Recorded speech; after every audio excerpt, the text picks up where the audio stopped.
আছে তার, চারটা জিনিস আছে তার, জান্নাত আছে তার। এক নম্বর চারটার এক নম্বর হচ্ছে আমানত রক্ষা করা। এক নম্বর কি আপনারা বলেন তো? এক নম্বর কি? আমানত রক্ষা করা। আমানতটা কি? মনে করেন এই মসজিদের 50,000 টাকা আছে, কেশিয়ারের কাছে আমরা সবাই মিলে দিলাম যে আমরা কিছুদিন পরে মসজিদের কাজ করবো। 6 মাস পরে কেশিয়ার সাহেবকে বলছি যে আপনি টাকাটা দেন, আমরা ইট করে করবো। যে অবস্থায় তাকে টাকাটা দিয়েছি ওই অবস্থায় তার দেওয়াটাই হলো আমানত রক্ষা করা। কি করা?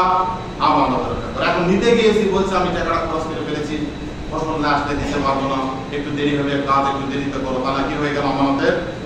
আল্লাহ রাসূল বলে চারটা জিনিস আছে যার, ইহকাল আছে তার, পরকাল আছে তার, জান্নাত আছে তার। এক নম্বর নাম কি? কি বললাম? এক নম্বরে আমানত রক্ষা করা। 2 নম্বর হলো এতক্ষণ যেটা আলোচনা করলাম, ভালো আচরণ। 2 নম্বর কি? ভালো আচরণ। 3 নম্বর আসে সত্য কথা বলা। 3 নম্বরে কি? সত্য কথা বলা। সত্য বলার মানুষ সমাজে আজকে খুবই অভাব, খুবই অভাব। দেখা গেল জয়পুরহাটে মারামারি হয়েছে, গন্ডগোল হয়েছে, আগুন লাগিয়ে দিয়েছে, খ্যাপদলের একটা মানুষের নামে মামলা হয়েছে। এই মামলা যেই মানুষটা সেখানে ছিলই না, এরকম মামলা বাংলাদেশে হচ্ছে না, হয়নি?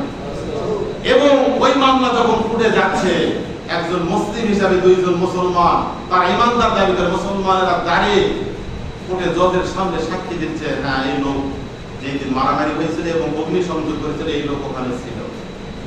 তাহলে সত্য বলার মানুষ সমাজে কম আছে না বেশি?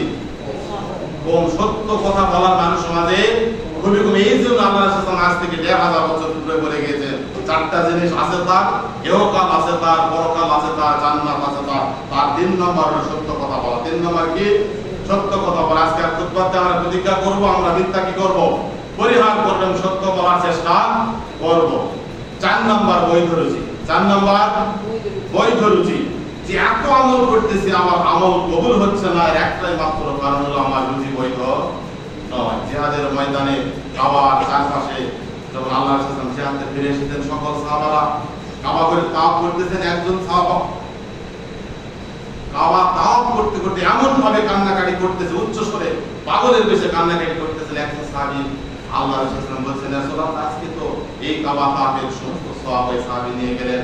আল্লাহ রাসূল বলেন, কাবার দেওয়াল ধরে কান্দো, যত কান্নাকাটি করুক না কেন, ওই যা কামাই করে, যা খায় এবং যে পোশাক পরিধান করে কাবার দেওয়াল ধরে আজকে কাঁদতেছে, সবগুলা হারাম দেখায়, কোনো লাভ হবে। তার মানে জান্নাত নিতে গেলে, ইহকাল নিতে গেলে, পরকাল নিতে গেলে, জান্নাত নিতে গেলে চারটা জিনিসের মধ্যে 4র্থ নাম্বার জিনিসের নাম কি? বৈধ রুচি। 4র্থ নাম্বার জিনিসের নাম কি? বৈধ রুচি। আজকে খুতবা থেকে আমরা অন্তত যে যে পেশায় আমরা করি না কেন, কৃষি কাজ করি, ব্যবসা বাণিজ্য করি, চাকরি করি, অন্তত বৈধ রুজি উন্নয়ন করা আমরা চেষ্টা করব, বলি আল্লাহুম্মা আমিন। আমি আবার বলছি, চারটা জিনিস আছে যার, ইহকাল আছে তার, পরকাল আছে তার, জান্নাত আছে তার। 1 নম্বর আমানত রক্ষা করা, 2 নম্বর ভালো আচরণ করা, 3 নম্বর সত্য কথা বলা, 4 নম্বর বৈধ রুচি। আল্লাহ পাক সর্বপ্রথম তোমার এই গুনাহগার সহ আমার যত মুসলিম আছে, আল্লাহ পাক মেহেরবানি করে আপনি আমাদেরকে এই কথাগুলোর উপরে প্রত্যেককে আমল করার তৌফিক দান করুন। সকলেই বলি আল্লাহুম্মা আমিন।